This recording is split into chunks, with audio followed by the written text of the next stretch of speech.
Hello, hello, Virgo Collective. Ako po si James from James Tarot PH. Ito po ang inyong weekly reading for Feb 23 hanggang 28. Nako, nasa dulo na tayo ng Pebrero. Ang bilis-bilis ang panahon, mga kapwa ko Virgo. Nako, ano po naghihintay sa inyo para sa mga petsa na yan? Let's begin, let's begin. But first, inhale. And exhale, Holy Spirit, Spirit Guides, ibigay natin sa mga kapwa ko Virgo ang mensaheng dapat nilang malaman para sa linggong ito. In your overall energy, meron po kayong the Six of Pentacles. Beautiful. In the area of what you need to focus on, meron po kayong the Fool card. Yuhu! Very interesting. In the area of what you need, meron kang the Ace of Cups. In the area of what's affecting your current energy, meron po kayong the Nine of Swords. In the area of your near future, meron po kayong the Moon card. Lovely, lovely, lovely. In your challenge for the week, meron po kayong the Seven of Pentacles. In your fortune, meron po kayong the King of Swords. Beautiful, beautiful, beautiful. In your divine messages, meron kang the Page of Cups. At ang outcome niya po for this week, meron po kayong this one, pero mamaya po natin siya bubuksan sa dulo ng ating reading. But first, mga kapwa ko Virgo, salamat po muna ha sa lahat po ng mga hindi nag-i-skip ng ads. Yan lang po yung only way to support me sa tuwing meron po tayong libreng reading para po sa inyo. Salamat din po sa bawat comment and like. Malaking suporta rin po at tulong yan. Kaya keep on liking, keep on commenting. Malaking tulong po talaga yan sa akin. Salamat po. So, in the background of your reading, meron kang the Devil card. Okay, this week Virgo, tinatawag ka ng yung spirit guides para i-shed off, no? Talagang tanggalin natin sa ating sarili yung mga bagay na pabigat, yung mga bagay na sumasagabal sa ating tagumpay, yung sumasagabal sa ating happiness, yung parang pumipigil sa atin to reach our potential and to find our own fulfillment. Kitang-kita ko dito, Virgo, na marami kang mga pagkilos, pero kaakibat nun, parang may pumipigil sa'yo eh. Maaring takot mo to, o kaya fear of rejection, fear of commitment, pwede rin. O kaya takot ka doon sa kaakibat na responsibilidad ng isang bagay, kaya parang naantala ka. So, para ikaw ngayon ay magtagumpay at talaga namang maging maligaya, ibaon sa limot lahat ng mga harang at maging matapang ka ngayon na gawin talaga yung tamang landas, paabot doon sa gusto mo. Kasi hanggat hindi mo tinatanggal sa buhay mo yung mga pangit, example, bad friend groups, o kaya nakikinig ka lagi sa maling payo ng lover mo, o kaya you always tell yourself na mahina ka o hindi ka marunong, kailangan mong tanggalin yan. Kailangan mong labanan yan para makawala ka sa maling sistema o sa maling routine or maling pattern so that makapag-bloom ka na parang bulaklak na napakaganda, di ba? So if you want to bloom and grow and be successful, tanggalin natin ang mga harang. This week onwards, ito talaga yung simula natin ng changes or pagbabago patungkol sa mga next level ng life natin. Okay? Partneran natin to ng card of the week. Balance. Find balance to maintain harmony in relationships. Panahon daw to para balansehin ang mga bagay-bagay. Tignan mabuti. Ano yung dapat pahalagahan? Ano yung mga dapat ding bitawan? Babalansehin natin. Mararamdaman mo yan, makikita mo yan. Halimbawa, ito bang taong to? Teka, balansehin ko nga.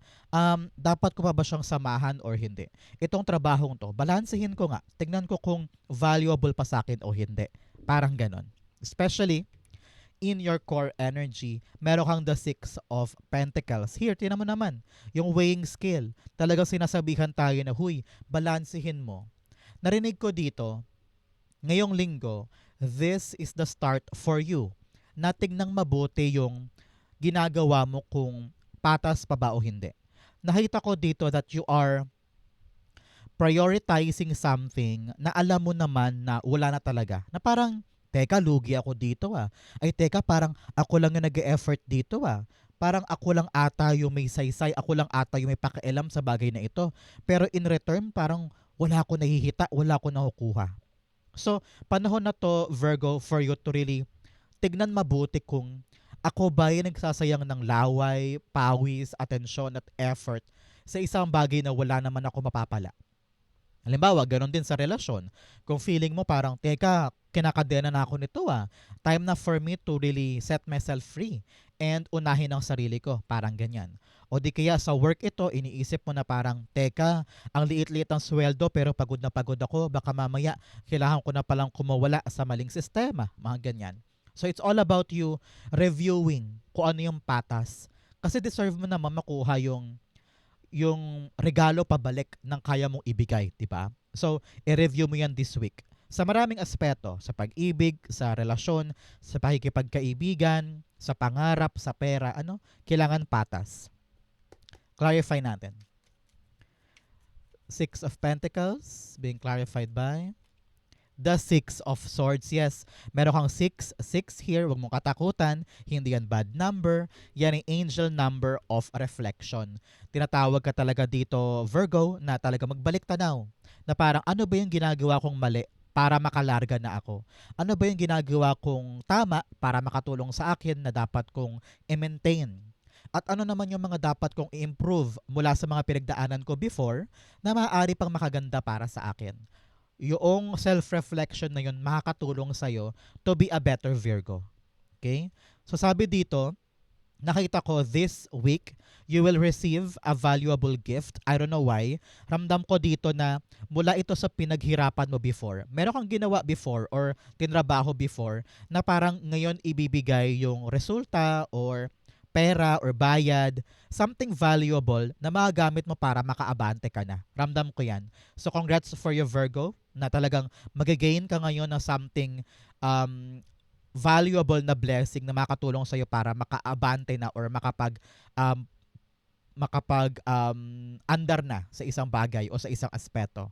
But for many of you, kitang-kita ko dito yung kaluwagan ng puso mo na mag-move on na mula sa mga bagay na alam mong ay, hindi yan para sa akin. Ay, yun, sorry, na-realize ko na that is not for me anymore, move on na ako. Parang ganon, no? So congrats, mapagbalaya ito at talagang binabalik mo yung control ng buhay mo sa sarili mo. So congrats, congrats, congrats, lalaga ka na talaga. So Virgo, tanungin kita ngayon, ano tong mga bagay na gusto mong makamit, gusto mong makuha para makalarga ka na? Comment down below, i-manifest mo na yan, it will happen for you. Okay? In the area of what you need to focus, meron po kayong the Fool card. Sinasabihan po kayo dito talagang pag-focusan mo daw yung andar mo sa mga bagong bagay. Siguro ngayon meron kang sisimulan na bagong trabaho or bagong project or meron kang itatry na talaga namang medyo kabakabado ka at pinipigilan ka ngayon ng mga takot mo, no, ng mga inhibitions mo o kaya insecurities mo. Parang ito yung pumipigil para makapagsimula ka na eh. Pero sabi dito, laksan ng loob, balansehin lahat ng bagay-bagay para makita mo yung halaga, makita mo yung importansya ng bagong journey para tumapang ka. And also para hindi ka na mapuwersa pa or maimpluwensyahan pa ng mga takot mo at ng mga taong toxic sa buhay mo. Kitang-kita ko dito na some of you parang dinidiscourage ng mga tao sa paligid. Siguro meron kang kaibigan or family member na sinasabihan ka na, uy Virgo, huwag mo nang gawin. Virgo, hindi mo kaya yan. Virgo, ganto ka, ganyan ka. Ikaw naman parang, ay oo nga no, wag na lang. Ito yung time na laksa ng loob. Sabi dito, piliin mo daw kung kanino ka makikinig. Especially kung mga negang tao yan. Naku, wag mo silang pakinggan, wag mo silang bigyan ng oras. Deadma, deadma, deadma. At magkaroon ka na lakas ng loob at talagang subukan yung bagong bagay na yan. Kasi ramdam ko na gusto mo talaga to eh. Ramdam mo din na ito yung way, ito yung path for you to grow. Parang sabi mo, time na, oras na, panahon na, lalarga na ako. Okay? Clarify natin yan. So mga kapwa ko Virgo, kamusta ka today? Anong ginagawa mo ngayon? How are you? Ano mga pinakakaabalahan mo na medyo stress ka na? Comment down below. Sabay-sabay nating i-manifest ang pagtupad ng solusyon sa problema mong yan. Okay? Full card. The King of Wands. Yes, maging matapang ka ngayon. Laksa na loob, no? Sabi dito, hold your vision. Kung ano ang pananaw mo, kung anong idea mo, plano mo, ilaban mo yan. Huwag mo sukuan. Hindi naman daw yan papasok sa isip mo kung walang dahilan. Yung plano mong mag-abroad, yung plano mong mag-apply doon, yung plano mong simulan yung negosyo na yan, yung plano mong lumipat, o yung plano mong magpagupit, no? Marami kang mga gustong gawin eh. May idea ka eh. Meron kang spark sa puso mo na, ay parang gusto ko itry yun. Ilaban mo. Believe, be brave, you can do it. Okay? So, in the area of what you need, meron kang the Ace of Cups. Sinasabi dito, Virgo, what you need is to listen to your heart. Okay? Marami sa atin, perfectionist tayo. Tayo ay mga overthinkers, overanalyzers. Minsan, kahit simple lang naman yung bagay, naku, dinidibdib natin, hinihimay natin masyado. We read between the lines ng sobra-sobra. Kaya anong ending? Lagi na pupurnada. Lagi tayong atras abante or laging puro headache, puro worrisome, puro stress. Pero sabi dito, if you could just listen to your heart, if you could just trust your intuition at papasukin mo lang talaga yung mga gandang bagay na maaring pumasok sa'yo na okay naman eh, maganda naman eh. Pero wag mo nang doblehan pa ng mga pag-aalala. Okay?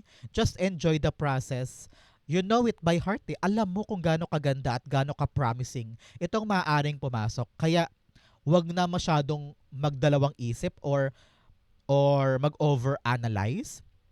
Just embrace something new. Embrace what your hearts want to do. You're okay. Okay? Makakawala ka sa kadena ng mga takot at saka sa control ng iba. Okay? So, just follow your heart. Everything will be fine. Okay? Ace of Cups. The Seven of Swords. Yes? Sabi dito ng yung spirit guides, huwag nang umiwas. Iwas ka ng iwas sa mga dapat mong gawin, sa mga dapat mong asikasuhin, na alam mong gusto mo, na alam mong malaya ka. Kitang-kita ko dito yung desire. Meron kang secret desire na para bagang ayaw mong aksyonan. Maybe because takot ka sa judgment, takot ka sa panghuhusga ng ibang tao, or takot ka lang in general because you don't want to fail, you don't want to be a loser, you don't want na magkaroon ng pangit na bagay. Pero yung mga takot mo na yan, minsan, sa isip lang yan, iniisip mo agad yung nega kahit hindi naman siya sure kung mangyayari talaga, di ba? So, wag nang iwasan ang tinatawag ng damdamin. Face it now and actionan para makita mo kung ano ba talaga to, bakit ko siya nararamdaman, bakit ko siya gustong gawin, bakit gusto ko siyang puntahan, bakit gusto ko siyang isabuhay, no? Kumbaga pag inaksyonan mo to, malalaman mo kung para saan siya at kung ano yung meaning nito sa life mo. Okay? So, answer the call, answer what your heart wants you to do, and everything will be smooth sailing from now on. Okay? In the area of what's affecting your current energy, meron kang the Nine of Swords.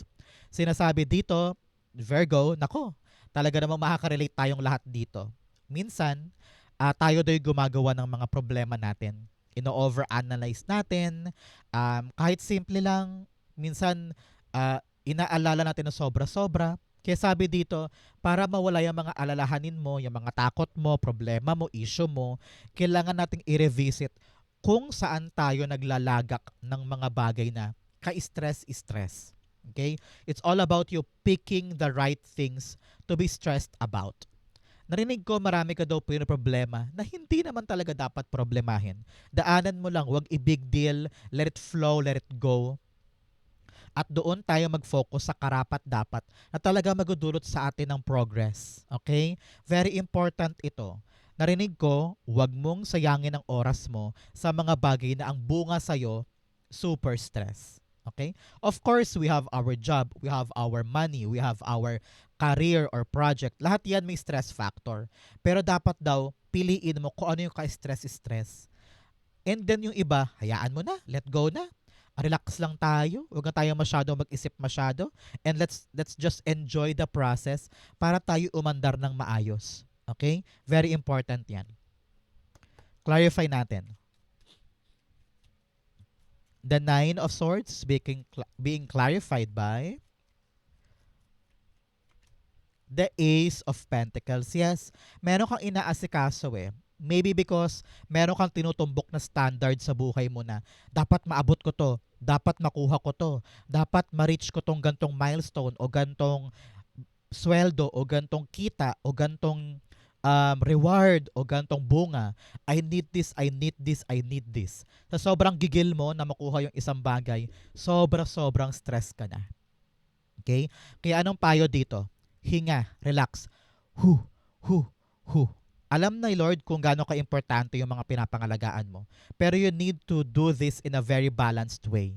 Hindi pwedeng sobrang gigil, hindi pwedeng sobrang tarantang-taranta or aligagang-aligaga. Just relax so that everything na papasok sa'yo ngayon will flow smoothly, na walang aberya, walang bigat, walang negative energy para ito'y mag-progress in the smoothest way possible. Okay? Para in the near future, eto ka. Lahat ng problema, lahat ng mga issues, kumbaga hindi mo masyadong didibdibin, hindi mo masyadong papasanin kasi you have this inclination or paniniwala na, ay, kaya ko yan. Okay lang, relax lang ako. Hindi ko gets yung maraming bagay, marami akong question, maraming malabo, maraming unclear, pero okay lang ako. Relax lang ako. Dadaanan ko lang to kasi alam ko kaya ko. Okay? Because nakawala ka na sa kadena ng mga takot, sa kadena ng failure, sa kadena ng mga insecurities and overthinking.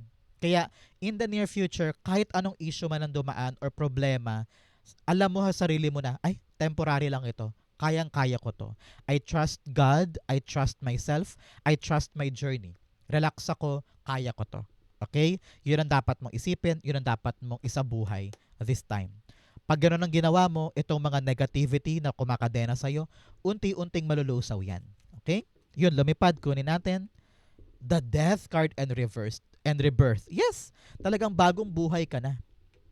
Yung mga dating maling paniniwala or dating maling routine or maling pag-iisip tungkol sa isang bagay, talagang ngayon nagbago na yun. Nagkaroon ka ng bagong buhay ika nga. Dahil you know na lahat ng mga bagay na problema ay temporary lamang. Kayang-kaya mo ito. And you are transforming in your better version of yourself. Kung dati, pag may problema, naku, umiiyak ka na dyan, aligaga ka na, gusto mo agad matapos kasi pag binagalan mo, iniisip mo, baka lalong mapurnada. Pero ngayon, kitang-kita ko dito na pag may dumating na mga dapat ayusin, dapat problemahin, ikaw, okay, kaya ko to. Hindi ko irarush yung sarili ko, hindi ako takot, hindi ako aligaga. You're very, very so sure about yourself. You trust yourself even more. You trust God even more. So, kitang-kita ko dito yung kapanatagan at tiwala na kakayanin mo siya. Kasi talagang nagbago ka na eh. You are very, para kang phoenix. Nag-reborn ka into something better. Which is good for all of us. So, congrats, congrats, congrats. Okay? In your challenge, meron kang the unknown and having hope. Yes, manalig ka sa mga unknown. Ito yon, the moon card. Manalig ka sa mga bagay na hindi mo alam, na hindi ka sigurado. Okay lang yun kahit hindi mo alam. Ang importante, sigurado ka sa sarili mo na ito yung gusto mong gawin, ito yung proseso, ito yung hakbang, kaya ko to. Because someday, the answers will come to you. Yung mga bagay na hindi malinaw, lilinaw din yan. Yung mga bagay na wala kang sagot, magkakasagot din yan. So believe in divine justice and also divine power na everything will be fine. Sulat mo nga sa baba, everything will be fine. Okay ako. Okay? Sabi rin dito, having hope, magkaroon ka talaga ng pag-asa na lahat ay papabor sa'yo or lahat ay masosolve, lahat ay gaganda. So, pag may pag-asa ka, kakayanin mo kahit ano. So, continue having hope. Okay? In your challenge, ito ang challenge mo para sa linggong ito. Meron kang hinihintay. Meron kang hinihintay na bagay or tao or proseso na para bagang feeling mo walang kasiguraduhan or parang hindi mo na alam yung lagay mo, hindi mo na alam kung dapat pa ba akong umasa dito or bibitaw na ba ako. This is all about you knowing the clear path. Na parang, teka, maghihintay pa ba ako dyan? Or bibitawan ko na ba yan? Or tsatsagain ko pa? Meron kang gantong dilema ngayong linggong ito. Ang pinapayuhan ka, Virgo, na yung spirit guides na maupo muna, mag-isip bago ka umaksyon patungkol sa mga hinihintay. Parang narinig ko dito, sabi ni spirit guides mo, Matuto kang maghintay, matuto kang magtiwala, matuto kang manalig ng kung ano man yung pinaghihirapan mo, yung bunga paparating na. Okay? Pero sabi dito, always trust God's plan. No? Kung kailan niya ibibigay, kung anong araw, kung paano, manalig ka doon. Yes, clarified by Five of Swords. Masyado mo daw iniisip yung mga kanigahan na parang, ay naku, ang tagal-tagal, baka wala na to. Ay naku, ang hirap-hirap, wala pang sagot. Alaka-laka, baka nag-fail na ako. Pinapangunahan mo daw yung proseso. Ino-overthink, ino-overanalyze mo. Na dapat daw ine-enjoy mo muna yung proseso habang naghihintay eh. Kumbaga parang ibaling mo daw muna yung mga takot mo sa ibang bagay while waiting for something to arrive. Kasi kapag minadali mo yan dahil nainip ka or nataranta ka, baka mapurnada, baka maging komplikado, baka lalo kang mahirapan. So, whatever you're trying to wait, relax. Think positive and do not dwell do sa paghihirap. Okay? Very important yan. In your fortune, meron kang taking shelter, the answers are within. Yes, lahat daw ng sagot sa mga tanong mo, darating yan. Kaya manalig ka na ginagawa mo ngayon yung tama. If you feel in your heart na ito yung dapat kong gawin, kahit na hindi ako sure, kahit na malabo, pero parang may hiwaga eh, na parang sa loob-loob ko alam ko tama eh. So do that because someday, the answers and the clarity will come na parang, kaya pala yun ang ginawa ko kasi ito pala ang resulta. Parang ganon, okay? You also have embracing enthusiasm, shout to the heavens with happiness.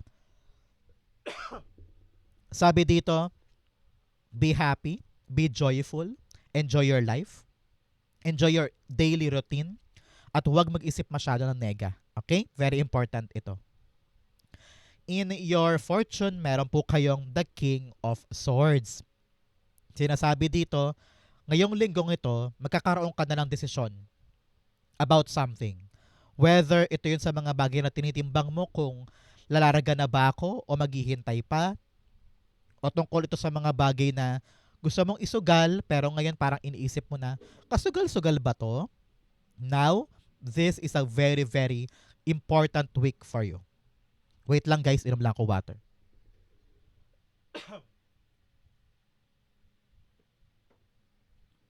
Okay. So, your spirit guides are really telling you this time, Virgo, na lilinaw na sa'yo sa isip mo ngayong linggong ito kung ano yung dapat mong gawin tungkol sa isang bagay. And then, magkakaroon ka ng konkretong plano. Kung dati parang hirap na hirap ka mag-decide, hirap na hirap ka magsalita, hirap na hirap kang putulin yung mga mali sa buhay mo. Pero ngayon, kitang-kita ko dito, palaban ka na. You are now ready to move, ready to take action, ready to speak, at parang buo na yung loob mo na aksyonan yung isang bagay. So congrats, congrats, congrats. The power is yours para ipanalo yung isang bagay. At hindi ka natakot katulad dati at ngayon talaga namang malakas na ang loob mo na kumilos. Congrats po. Yun tumilapon, the Ten of Pentacles. Yes, talaga namang seryoso ka na ngayon para sa mga bagay na long term, para sa mga bagay na sigurado, para sa mga bagay na permanente at may matibay na pundasyon. Kasi dati meron kang pinapahalagahan na iba't ibang bagay and then ngayon marirealize mo na ay, temporary lang pala to. Bakit ako nag-e-effort dyan? Ay, hindi pala to ganito kahalaga. Bakit pa ako nag-e-effort dito ng sobrang laki? Dito na lang ako sa long term. Sigurado, pangmatagalan, secured, no? So ngayon, you are now stepping forward for something long term.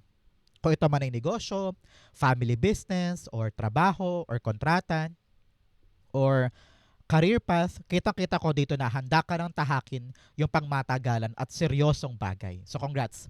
Palakpakan for you. Congrats, congrats po sa iyong mga sisimulan at pagkitibayin. Okay? In the area of your divine messages, meron kang take time to breathe out. Sabi dito, panahon to para huminga ka. Especially sa mga bagong sisimulan, sa pag-abante, sa pagbitaw, you need to breathe para makahinga ang isip, para makapag-relax. Okay? You also have your dreams need a practical plan. O payo sa'yo to ha, Virgo. Kailangan yung mga plano mo ay practical. Kayang-kaya mong gawin, kayang-kaya mong simulan, at saka kaya ng katawang lupa mo. Okay? In your divine messages, wait lang.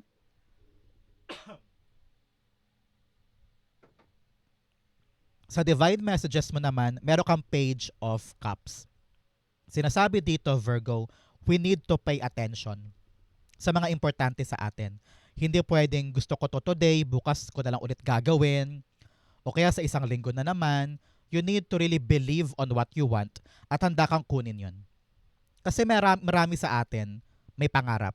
Marami sa atin gustong gawin to, gustong gawin yun, pero at the back of your head, marami kang duda na parang, ay baka hindi ko naman makuha yun, ay baka hindi naman para sa akin yan. Pero tinan mo siya, oh, naniwala siya na kayang umappear ng isda sa kanyang cup at lumabas, nakuha niya. So ganun ka din. Believe in what you want. Believe in what you want to achieve, no? Kasi darating talaga sa iyo yan dahil minanifest mo. Okay?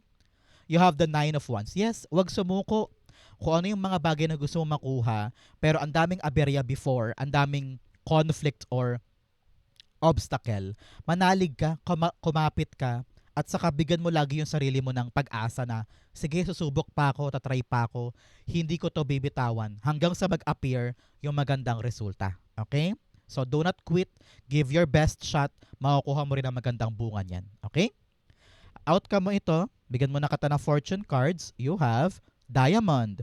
You'll be receiving or giving a precious gift. Wow. Makakatanggap ka daw ng magandang regalo this time. Congrats po. You also have Cobweb, protected from negative forces beyond your control. Wow. Okay ka daw, protektado ka daw this time. I-claim mo to, para sa'yo yan. You also have Handshake. A meeting with a stranger could be important. Meron ka daw mamimit na stranger this time. Maaring for work, for sideline, or for money. Congrats po, makakatulong siya sa'yo. You also have Camel. Persevere and you will overcome problems. Wow, magsipag ka lang daw. Talaga naman makukuha mo yung magandang outcome sa buhay mo this time. Okay? So, ang outcome ni Virgo for Feb 23 hanggang 28. Wow, Chariot card. Palakpakan muna. Chariot card is a great, great sign, a great, great indication na kung ano naman tong journey mo na bago na gagawin mo, ay talagang successful ang outcome. Congrats, congrats, congrats. Panahon na talaga to para lumarga ka, iwanan na yung mga bagay na makaluma, na parang wala nang saysay sa'yo, wala nang halaga. Time na talaga for you to charge forward and take this new adventure, new opportunity, new door. Huwag ka nang magpatali pa sa mga takot mo and charge forward. Nasa kamay mo yung manibela ngayon, Virgo. And ready ka na. Kumbaga, napaghandaan mo na to, alam ko, nagpa-practice ka dyan or pinagnilay-nilayan mo na ito, now is the right time to move because success is within reach. Okay? Clarify natin yan. Chariot card is being clarified by the 7 of Wands. Yes, alam ng yung spirit guides na maraming tao sa buhay mo ang maaring i-test ka or maaring i-bash ka, no? Dahil nga meron kang bagong gagawin. So, hayaan mo silang maglaway, hayaan mo silang mainggit. Ikaw, have peace in your heart. Napapanindigan mo itong journey na ito. Ilaban mo, ipakita mo sa kanila na kaya mo tong ipanalo at talagang ikaw yung nasa tamang lugar. Okay? You know what you want. You know what will make you happy, kaya ilaban mo yan. Alam ko, maipapanalo mo ito. You're on the top of the world. You are better than them. Kaya, wag mo nang indahin pa yung mga negang tao, yung mga bashers mo. Dahil kayang-kaya mong gawin itong plano mong ito. Parindigan, kapitan, gawin mo yung best mo, and prove to them na tama ka at approve ito. Okay? So, congrats mga kapwa ko, Virgo. So, ito po ang inyong Feb 23 to 28. For your reading for the last week of February. Saan po kayo nakaresonate? Comment down below, babasahin ko po yan. Thank you, Holy Spirit, Spirit Guides, for the clarity and messages na dapat malaman ng mga kapwa ko Virgo today. Thank you po for watching hanggang dulo. I love you. This has been James for James Tarot PH. God bless everybody.